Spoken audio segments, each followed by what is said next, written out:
මම දවසක් පැරණි ගෙවතු පාලකයෙක් කියනවා ඇහුවා පුංචි දේවල් දිහා අවධානයෙන් බැලුවොත් ජීවිතේ පැහැදිලි වෙනවා කියලා. හැබැයි මට ඒක තේරුම් ගියේ හැමෝම නොසලකා හරින ගෙවත්තේ අමතක කරපු කොනක් පිරිසිදු කරන්න ඔහුට උදව් කරපු දවසේ. ඒ තැන අවුල් ජාලාවක්. වේලුණු කොළ, කෙඩුණු මැටි පෝච්චි, පැටලුණු මුල්. නම ඉක්මනට වැඩ ඉවර කරන්න හදිස්සියෙන් වැඩ කළා. නමුත් අර ගෙවතු පාලකයා හිමිහිට හරියට හැම ගලක්ම වටිනවා වගේ ඒවා එසෙව්වා. ඔහු ඉරිතැලුණු උළු කෑල්ලක දූවිලි පිහදාලා ඊටාම පරිස්සමින් පැත්තකින් තිබ්බා. මට ඒක අනවශ්‍ය පුදුම වැඩක් වගේ දැනුණා. මම ඔහුගෙන් ඇහුවා එයි කැඩුණු දේවර්ත පවා තරම් සැලකිල්ලක් දක්වන්නේ කියලා. ඔහු hina වෙලා කිව්වේ මොකද ඒවායේ තවමත් කතන්දර තියෙනවා කියලා විතරයි. අපි එතන පිරිසිදු කරගෙන යනකොට ඔහු එක පුංචි ගලක් ළඟ නැවතුණා. ඒක සාමාන්‍ය ගලක්.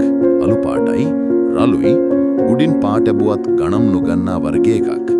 නමුත් ඔහු ඒක වටිනා දෙයක් වගේ අතින් අල්ලාගෙන හිටියා. මේක ඔහු කිව්වා පහුගිය කන්නේදී පස්සෝදාගෙන යන එක නැවැත්තුවා. මේක නැති වුණා නම් ඔයා ආස කරන අර පුංචි පැලේ මැරෙන්න තිබුණා. මම ආයෙත් ඒ ගල දිහා බැලුවා. ඒක නිකම්ම ගලක්. ඔහු ඒ ගල තිබුණු තැනම තියලා මෙහෙම කිව්වා. ගොඩක් අය හිතන්නේ ලෝකේ හදන්නේ ලොකු දේවල් කියලා. හැබැයි බර ඔක්කොම උසුලන්නේ බොහෝ විට නොදකින පුංචි දේවල්. මගේ එතකොට තේරුණා මම අවුරුදු ගණනාවක් ලොකු ඉලක්ක පස්සේ දුවමින් මගේ ජීවිතයකට අල්ලාගෙන ඉන්න පුංචි පුරුදු, පොඩි අවස්ථා සහ නිහඬ උත්සාහයන් නොසලකා හැරලා කියලා.